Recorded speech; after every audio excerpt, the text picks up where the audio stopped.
તો આજે આપણે ડાયરેક્ટ ઇનડાયરેક્ટ સ્પીચ સમજવાનું છે. ડાયરેક્ટ ઇનડાયરેક્ટ સ્પીચ સમજીએ એ પહેલા સૌથી ઇમ્પોર્ટન્ટ શું છે તો કે ભાઈ ફર્સ્ટ ઓફ ઓલ તમને એ ખબર પડી જોઈએ કે સેન્ટેન્સીસના ટાઈપ્સ. બરાબર, સેન્ટેન્સીસના ટાઈપ્સ મેઇનલી 4 છે. એક છે એઝર્ટિવ, બીજું છે ઇન્ટરોગેટિવ, ત્રીજું છે ઇમ્પેરેટિવ અને ચોથું છે એક્સક્લેમેટરી. બરાબર, અને એક હજી પાંચમું ઉમેરીએ તો છે નેગેટિવ. 5 ટાઈપના સેન્ટેન્સીસ હોય. ઇનડાયરેક્ટ કરતી વખતે સેન્ટેન્સીસના ટાઈપ, આની સાથે સાથે આપણે ધ્યાનમાં રાખવાનું હોય રિપોર્ટિંગ વર્બ અને વાક્ય જે ટેન્સમાં હોય એ ટેન્સ. આ 3 વસ્તુઓ સૌથી પહેલા આપણને ઓળખતા આવડવી જોઈએ. બરાબર, હું એક વાક્ય લખી અને બતાવું છું કે કઈ રીતે ઇનડાયરેક્ટ સ્પીચમાં આપણે કોઈ પણ વાક્યને ડાયરેક્ટમાંથી ઇનડાયરેક્ટમાં કન્વર્ટ કરીએ.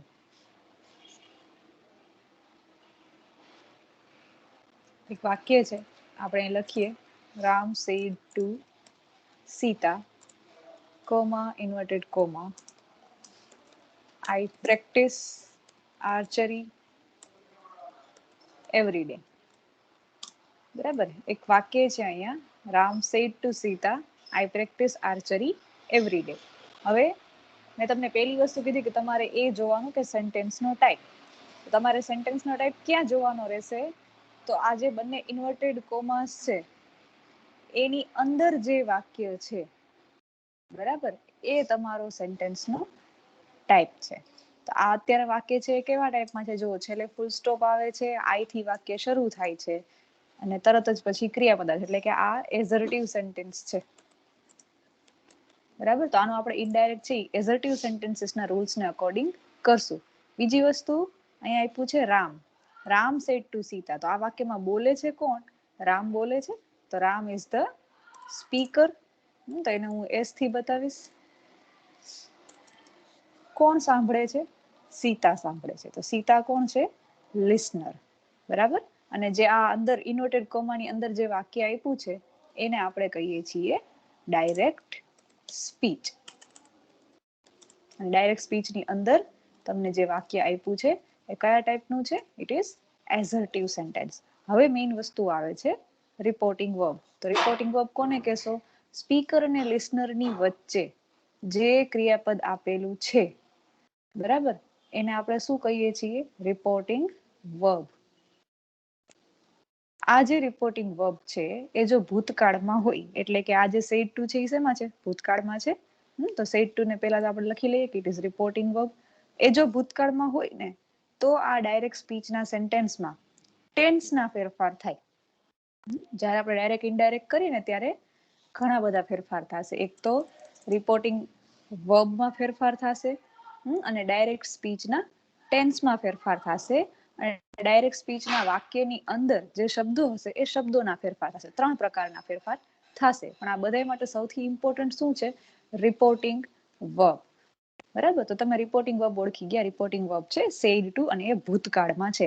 તો હવે જ્યારે આપણે આનું ઇનડાયરેક્ટ કરશું ત્યારે શું પહેલા તો ધ્યાનમાં રાખશું કે એઝર્ટિવ સેન્ટેન્સ છે, એટલે કે જ્યારે એઝર્ટિવ સેન્ટેન્સ હોય અને રિપોર્ટિંગ વર્બ સેડ ટુ આપ્યું હોય તો સેડ ટુ નું થઈ જશે told.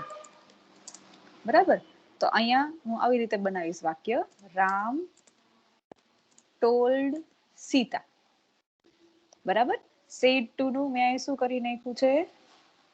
Told. Clear? Ram told Sita.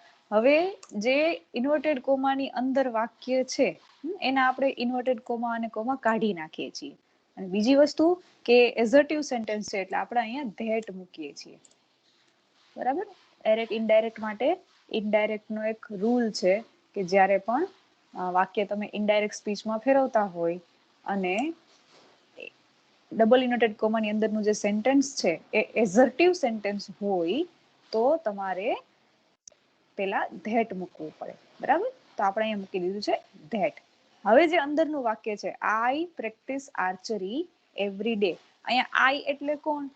તો કે બોલનાર. બોલનાર કોણ છે? રામ. બરાબર, રામ સ્પીકર છે બરાબર. તો રામને આપણે જ્યારે અહીંયા કન્વર્ટ કરશું ત્યારે કરી નાખશું હી.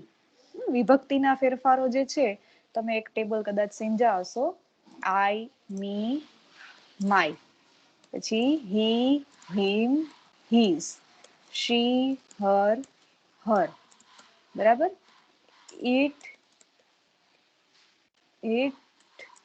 ઇટ્સ. આ રીતે તમે વિભક્તિનું ટેબલ જોયું હશે. ધેય, ધેમ, ધેર, પછી આવે છે વી, અસ, અવર. તો અહીંયા આઈ એટલે કોણ છે? બોલનાર. બોલનાર કોણ છે? રામ. તો રામની જેન્ડર જે છે એ શું છે? હી. એટલા માટે આપણે જ્યારે ઇનડાયરેક્ટ કરીએ ત્યારે આઈ નું થઈ જશે અહીંયા હી. અને આઈ ના ફેરફાર, આઈ જ્યારે પણ આવે કોઈ પણ ડાયરેક્ટ સ્પીચના સેન્ટેન્સમાં, ત્યારે એનો ફેરફાર હંમેશા સ્પીકર મુજબ થશે. બરાબર. સ્પીકર કોણ છે અહીંયા? રામ છે.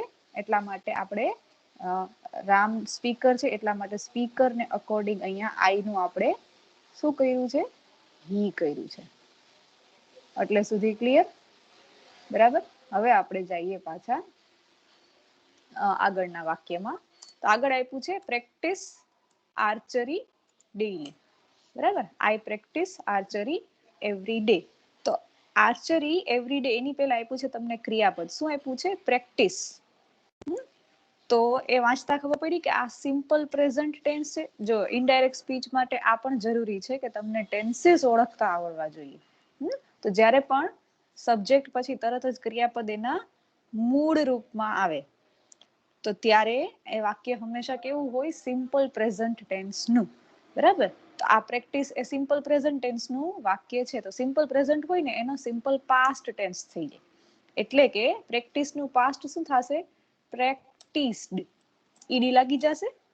બરાબર.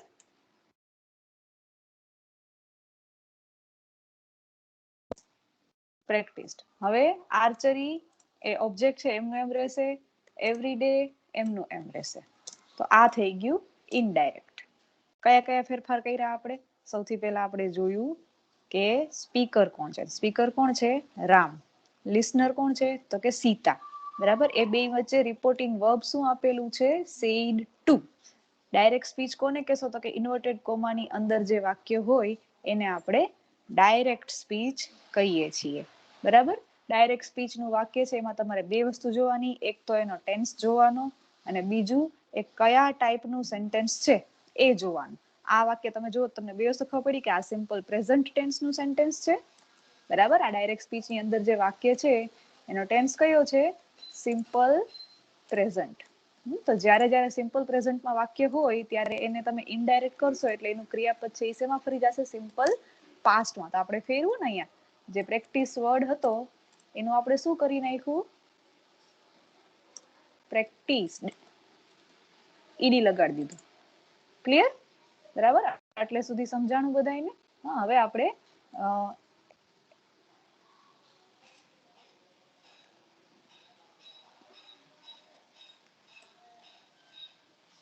વાક્ય જોયું. વાક્યમાં સૌથી પહેલો નિયમ શું બદલાશે? તો કે રિપોર્ટિંગ વર્બ બદલાશે. રિપોર્ટિંગ વર્બ કયું છે અત્યારે? Said to. તો જ્યારે જ્યારે ડાયરેક્ટ સ્પીચનું વાક્ય છે એ એઝર્ટિવ સેન્ટેન્સ હોય અને એઝર્ટિવ સેન્ટેન્સ હોય ત્યારે અને રિપોર્ટિંગ વર્બ સેડ ટુ હોય તો આપણે સેડ ટુ નું કરી નાખશું ટોલ્ડ. ક્લિયર? અને જ્યારે પણ બે વાક્યોને તમે જ્યારે આ એઝર્ટિવ સેન્ટેન્સને ઇનડાયરેક્ટમાં કન્વર્ટ કરતા હોય ત્યારે તમે અહીંયા ધેટ મૂકશો અને પછી આગળના વાક્યનું ઇનડાયરેક્ટ થશે અને ઇન્વર્ટેડ કોમા અને કોમા છે એ નીકળી જશે. રાઈટ? તો સૌથી પહેલા આપણે એ સમજીએ હવે કે ઇનડાયરેક્ટ કરતા હોઈએ ત્યારે સૌથી પહેલો ફેરફાર કયો થાય? તો કે ભાઈ રિપોર્ટિંગ વર્બનો ફેરફાર. રિપોર્ટિંગ વર્બ હવે ઓળખતા આવડે? ક્યાં હોય રિપોર્ટિંગ વર્બ? તો કે સ્પીકર અને લિસનરની વચ્ચે. તો રામ સેડ ટુ સીતા. આમાં રિપોર્ટિંગ વર્બ કયું છે? Said to. ઘણી વખત આપ્યું હશે સેઝ ટુ. ઘણી વખત આપ્યું હશે સેઝ. ઘણી વખત આપ્યું હશે સેડ. તો જ્યારે જ્યારે પાછળ ટુ આપેલું છે મતલબ કે કોઈ સાંભળવા વાળું છે. તો જો કોઈ સાંભળતું હોય તો એઝર્ટિવ સેન્ટેન્સ હશે ત્યારે ટોલ્ડ થશે. ઇન્ટ્રોગેટિવ એટલે કે પ્રશ્નાર્થ સેન્ટેન્સ હશે ત્યારે આસ્ક્ડ થશે. બરાબર. અને બીજી વસ્તુ રિપોર્ટિંગ વર્બ જો ભૂતકાળમાં હોય તો તમારા ડાયરેક્ટ સ્પીચના ટેન્સ, ડાયરેક્ટ સ્પીચ નું વાક્ય જે હોય એનો ટેન્સ છે એ બદલશે. પણ જો અહીંયા સેઝ ટુ આપેલું હોય તો એનું આપણે ટેલ્સ કરશું અને આસ કરશું. પણ ડાયરેક્ટ સ્પીચ નો જે ટેન્સ છે એ બદલાશે નહીં. બરાબર. હવે આ હું તમને એક્ઝામ્પલ થી સમજાવું. જેમ કે આ ઉપરનું જ વાક્ય છે એને જ આપણે લઈ લઈએ. અહીંયા રામ સેડ ટુ છે એની જગ્યાએ હું કરી નાખું Ram says two Sita. I practice archery every day. બરાબર. હવે અહીંયા તમે જોવો છો કે રિપોર્ટિંગ વર્બ તમને આપ્યું છે સેઝ ટુ, એટલે કે વર્તમાનમાં છે, ભૂતકાળમાં નથી. બરાબર. તો તમે સેઝ ટુ નું શું કરશો? ટેલ્સ કરશો. તો અહીંયા હું કરીશ રામ સેઝ ટુ ની જગ્યાએ થઈ જશે હવે ટેલ્સ. તો રામ ટેલ્સ સીતા. ધેટ તો લાગશે જ, કારણ કે એ તો નિયમ જ છે. રામ ટેલ્સ સીતા. તો અહીંયા જે કોમા અને ઇન્વર્ટેડ કોમા છે એની જગ્યાએ આપણે શું લખશું? ધેટ. આઈ નું હી થશે એ પણ કોમન છે, પણ જે ટેન્સ છે પ્રેક્ટિસ નું આપણે શું કર્યું હતું? પ્રેક્ટિસ્ડ. એ બદલાશે નહીં. પ્રેક્ટિસ નું થઈ જશે practices archery every day. Practices શું કામ થયું? સિમ્પલ પ્રેઝન્ટ ટેન્સમાં જ્યારે પણ વાક્યમાં શરૂઆતમાં સબ્જેક્ટ તરીકે હી શી ઇટ હોય ત્યારે ક્રિયાપદને એસ કે ઈએસ લાગે છે, એટલા માટે આપણે અહીંયા કર્યું he practises archery every day. બરાબર. તો આ વાક્યનું ઇનડાયરેક્ટ શું થાય? Ram tells Sita that he practises archery every day. બરાબર છે? સમજાણું? સમજાણું?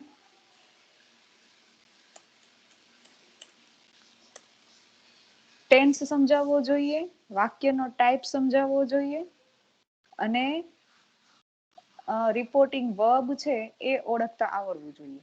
બરાબર. પછી ટેન્સીસને કયા ટેન્સનું શેમાં બદલાવાનું એ યાદ રાખવું પડે તમારે. આટલી વસ્તુ યાદ રાખો તો કોઈ પણ વાક્યનું તમે ઇનડાયરેક્ટ કરી શકો. એટલે આપણે સ્ટેપ બાય સ્ટેપ જઈએ છીએ. પહેલા આપણે એ સમજાય કે અહીંયા સ્પીકર કોણ છે, લિસનર કોણ છે, રિપોર્ટિંગ વર્બ કયું છે, ડાયરેક્ટ સ્પીચ શું છે. બરાબર. પછી આપણે એને કન્વર્ટ કરતા શીખ્યા ને પછી આપણે એ જોયું કે રિપોર્ટિંગ વર્બ કેવા કેવા હોય. તો મેં તમને પેલા બે કીધા, એક સેડ ટુ અને બીજું સેઝ ટુ. તો જો સેડ ટુ હોય તો એનું ટોલ્ડ અથવા આસ્કડ થાય. ક્યારે ક્યારે? જ્યારે એઝર્ટિવ અથવા તો ઇન્ટ્રોગેટિવ સેન્ટેન્સ હોય તો. અને જ્યારે જ્યારે સેડ ટુ આપેલું હોય ત્યારે જે ડાયરેક્ટ સ્પીચ નું વાક્ય છે, અહીંયા ડાયરેક્ટ સ્પીચ નું વાક્ય કયું છે? આઈ પ્રેક્ટિસ આર્ચરી એવરી ડે. આ શું છે? ડાયરેક્ટ સ્પીચ નું વાક્ય છે. બરાબર. આનો જે ટેન્સ છે એ બદલાય. અહીંયા બદલાય, સિમ્પલ પ્રેઝન્ટમાંથી સિમ્પલ પાસ્ટ થયું. પણ જો રિપોર્ટિંગ વર્બ છે એ તમને સેઝ ટુ આપેલું હોય, એટલે કે ભૂતકાળને બદલે વર્તમાન કાળમાં આપેલું હોય, તો આ જે તમારું ડાયરેક્ટ સ્પીચ નું વાક્ય છે એનો ટેન્સ બદલાતો નથી. તો અહીંયા પણ સિમ્પલ પ્રેઝન્ટ ટેન્સ જ છે, આઈ પ્રેક્ટિસ આર્ચરી એવરી ડે. અહીંયા નીચે જે ઇનડાયરેક્ટ કર્યું એ પણ કયું છે? સિમ્પલ પ્રેઝન્ટ ટેન્સ જ. તો જ્યારે જ્યારે રિપોર્ટિંગ વર્બ છે એ વર્તમાન કાળમાં હોય, એટલે કે સેઝ ટુ હોય, ત્યારે ડાયરેક્ટ સ્પીચની અંદરનો ટેન્સ છે એ બદલાતો નથી. બરાબર. સેડ ટુ ને સેઝ ટુ શું બતાવે છે? કે વાક્યમાં કોઈ લિસનર છે.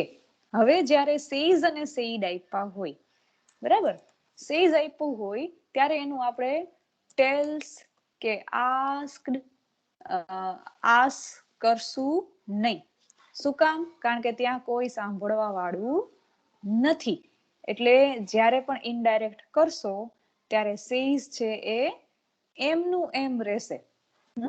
ઇનડાયરેક્ટ કરશો ત્યારે સેઝ છે એ એમનું એમ રહેશે. એમાં તમે કોઈ ચેન્જીસ કરશો નહીં. બરાબર. સેડ આપ્યું હશે તો સેડ પણ એમનું એમ રહેશે. એનું ટોલ્ડ કે આસ્કડ થશે નહીં. શું કામ? કારણ કે ત્યાં કોઈ લિસનર છે નહીં. લિસનર છે કે નહીં ક્યારે ખબર પડે? જ્યારે ટુ આપેલું હોય, સેડ ટુ કે સેઝ ટુ આપેલું હોય તો લિસનર છે એમ ખબર પડે. અધરવાઇઝ ત્યાં લિસનર નથી, એટલે રિપોર્ટિંગ વર્બ છે એમનું એમ રહેશે. બરાબર, આપણે આ જ વાક્યને આ સેઝ અને સેડ સાથે જોઈએ. ચાલો, રામ સેડ ધેટ. હું અહીંયા એક બનાવું છું sentence. Ram said comma inverted comma I practice archery daily. બરાબર, તો જો અહીંયા રામ બોલે છે પણ એને કોઈ સાંભળવા વાળું નથી. એક વાક્યમાં સ્પીકર છે, સ્પીકર છે, રિપોર્ટિંગ વર્બ એ છે. શું છે? સેડ. બરાબર, રિપોર્ટિંગ વર્બ શું છે અહીંયા? સેડ. પણ કોઈ લિસનર નથી. ડાયરેક્ટ શું આવી જાય છે? Direct speech. ડાયરેક્ટ સ્પીચ કોને કહેશો તમે? હવે તો ઓળખતા આવડી ગયું. જે ઇન્વર્ટેડ કોમાની અંદર જે વાક્ય છે એને આપણે શું કહીએ છીએ? Direct speech. બરાબર, એને આપણે શોર્ટમાં કહેશું DS. હવે આનું જ્યારે હું ઇનડાયરેક્ટ કરીશ ત્યારે કઈ રીતે થશે? જો સેન્ટેન્સ તો મને ખબર પડી ગઈ, એઝર્ટિવ સેન્ટેન્સ છે, તો હું રામ સેડ એમનું એમ રાખીશ, કારણ કે કોઈ લિસનર નથી એટલે હું અહીંયા ટોલ્ડ નથી કરતી. ઉપરનું જે વાક્ય છે ત્યાં આપણે રામ ટોલ્ડ સીતા કર્યું હતું. શું કામ? કારણ કે ત્યાં સીતા છે સાંભળવા માટે. પણ આ વાક્યમાં કોઈ લિસનર નથી, ઓનલી સ્પીકર જ છે. એટલા માટે આપણે અહીંયા શું રાખ્યું? રામ સેડ. બરાબર, હવે એઝર્ટિવ સેન્ટેન્સ છે એટલે એઝર્ટિવ નો નિયમ છે કે તમે જ્યારે ઇનડાયરેક્ટ કરો ત્યારે સૌથી પહેલા ધેટ મૂકો. તો આપણે ધેટ મૂકી દીધું. આઈ છે એ કોને સિમ્બોલાઇઝ કરે છે? રામને. તો આઈ નું આપણે કરશું અહીંયા હી. હવે જે ટેન્સ છે એ ફરશે. શું કામ? કારણ કે રિપોર્ટિંગ વર્બ સેડ છે એ શેમાં છે? ભૂતકાળમાં જ છે. ભૂતકાળમાં છે એટલા માટે આપણે એનું અહીંયા ઇનડાયરેક્ટ કરશું ત્યારે ટેન્સ ચેન્જ કરશું. એટલે પ્રેક્ટિસ થઈ જશે પ્રેક્ટિસ્ડ. આર્ચરી ડેઈલી એમનું એમ. બરાબર, તો કઈ કઈ વસ્તુ બદલી? જો આપણે અહીંયા સેડ એમનું એમ રાખ્યું, ધેટ મૂક્યું, આઈ ની જગ્યાએ થઈ ગયું હી. પ્રેક્ટિસ છે વર્તમાન કાળ હતો, સિમ્પલ પ્રેઝન્ટ, એનો આપણે સિમ્પલ પાસ્ટ કર્યો, પ્રેક્ટિસ્ડ. બરાબર, આઈ છે એ કોને રિપ્રેઝન્ટ કરે છે? રામને. તો જ્યારે જ્યારે ડાયરેક્ટ સ્પીચ નું કોઈ વાક્ય હોય એમાં આઈ, મી, માય આવે તો એના બધા જ ચેન્જીસ તમારે સ્પીકર મુજબ કરવાના. અને યુ યોર આવે તો એના બધા જ ફેરફાર તમારે લિસનર ને અકોર્ડિંગ કરવાના. બરાબર, અહીંયા ઉપર તમે જોયું કે આ વાક્યની અંદર સીતા સાંભળે છે, સીતા ઇઝ ધ લિસનર. તો લિસનર હોય તો અહીંયા ટોલ્ડ થાય છે, લિસનર નથી એટલે સેડ છે એ એમનું એમ રહેશે. ક્લિયર? હવે આને જ આપણે સેઝ થી જોઈએ. અહીંયા હું લખું છું Ram says comma inverted comma I practice archery daily. Inverted comma over. હવે તમને ઓળખતા તો આવડે જ છે. રામ કોણ છે? સ્પીકર. સેઝ શું છે? Reporting verb. અને ઇન્વર્ટેડ કોમાની અંદરનું જે સેન્ટેન્સ છે એ શું છે? Direct speech. ડાયરેક્ટ સ્પીચ છે. બીજું તમે એનો ટેન્સ જોયો, સિમ્પલ પ્રેઝન્ટ ટેન્સ છે. અને એનો ટાઈપ જોયો કે ભાઈ એઝર્ટિવ સેન્ટેન્સ છે. હવે આનું તમે જ્યારે ઇનડાયરેક્ટ કરશો ત્યારે કઈ રીતે થશે? રામ એમનું એમ રહેશે, સેઝ પણ એમનું એમ. મેં તમને કીધું ને કે સેઝ આપ્યું હોય કે સેડ આપ્યું હોય, કોઈ લિસનર નથી તો એ તમારે ત્યાં એમનું એમ રાખવાનું. હવે એઝર્ટિવ સેન્ટેન્સ છે એટલે આપણે સેઝ પછી ડાયરેક્ટ શું મૂકી દઈએ છીએ? ધેટ. Ram says that. હવે આઈ એટલે કોણ છે? રામ, સ્પીકર. બરાબર, તો આઈ નું આપણે અહીંયા શું કરશું? હી કરશું. જેમ ઉપરના વાક્યમાં થયું હતું એમ અહીંયા પણ થશે. તો રામ સેઝ ધેટ. આઈ એટલે કોણ? હી. અહીંયા આપણે કર્યું હી. હવે ટેન્સ આનો બદલાશે નહીં. શું કામ? કારણ કે રિપોર્ટિંગ વર્બ છે એ પ્રેઝન્ટ ટેન્સમાં છે. સેઝ હોય ત્યારે ટેન્સમાં કોઈ ચેન્જીસ થતા નથી. Tense does not change. તો આપણે અહીંયા પ્રેક્ટિસનું વર્તમાન કાળ છે એટલે એમ જ રાખશું. હી સાથે થઈ જશે પ્રેક્ટિસીસ આર્ચરી ડેઈલી. બરાબર, Ram says that he practises archery daily. તો કયા કયા બદલાવ થયા? તો રિપોર્ટિંગ વર્બ સૌથી પહેલા તો જેમ હતું એમનું એમ આપણે રાખ્યું. બરાબર, પછી એઝર્ટિવ સેન્ટેન્સ છે એટલે આપણે ધેટ મૂક્યું. સ્પીકર રામ છે એટલે આઈ નું આપણે કન્વર્ટ કર્યું હી. પ્રેક્ટિસ છે એ ક્રિયાપદ છે, simple present no simple past થાય, પણ પ્રોબ્લેમ શું છે? સિમ્પલ પાસ્ટ શું કામ નથી થયો? કારણ કે આપણું જે રિપોર્ટિંગ વર્બ છે એ વર્તમાન કાળમાં છે, બરાબર. એટલે આપણે અહીંયા પ્રેક્ટિસનું પ્રેક્ટિસિસ કર્યું. શું કામ? કારણ કે હી શી ઇટ સાથે સિમ્પલ પ્રેઝન્ટ ટેન્સમાં ક્રિયાપદને એસ કે ઈએસ લાગે તો આપણે પ્રેક્ટિસનું કરી નાખ્યું પ્રેક્ટિસિસ આર્ચરી ડેઈલી. ક્લિયર? તો આ જે છે એ બિગિનર્સ રૂલ્સ છે બધા ડાયરેક્ટ ઇનડાયરેક્ટ સ્પીચને સમજવા માટેના. સૌથી પહેલી વસ્તુ આજે તમે જે શીખ્યા છો એ છે રિપોર્ટિંગ વર્બ. ટેન્સીસના ચેન્જીસમાં તમે સિમ્પલ પ્રેઝન્ટ ટેન્સ શીખા, બરાબર? કે વાક્ય કોઈ સિમ્પલ પ્રેઝન્ટ ટેન્સમાં હોય તો એને તમારે સિમ્પલ પાસ્ટમાં કન્વર્ટ કરવાનું. પણ ક્યારે? જ્યારે રિપોર્ટિંગ વર્બ છે એ ભૂતકાળમાં હોય, એટલે કે સેડ ટુ આપેલું હોય કે સેડ આપેલું હોય તો તમારા ડાયરેક્ટ સ્પીચના વાક્યનો ટેન્સ જે છે એ બદલાશે, અધરવાઇઝ બદલાશે નહીં. ક્લિયર બધાને?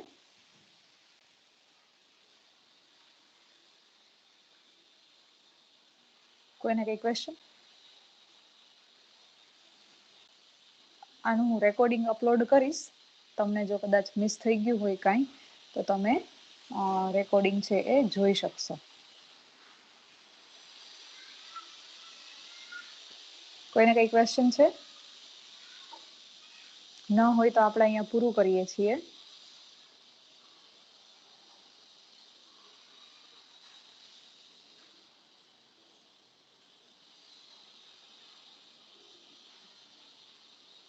ઓકે.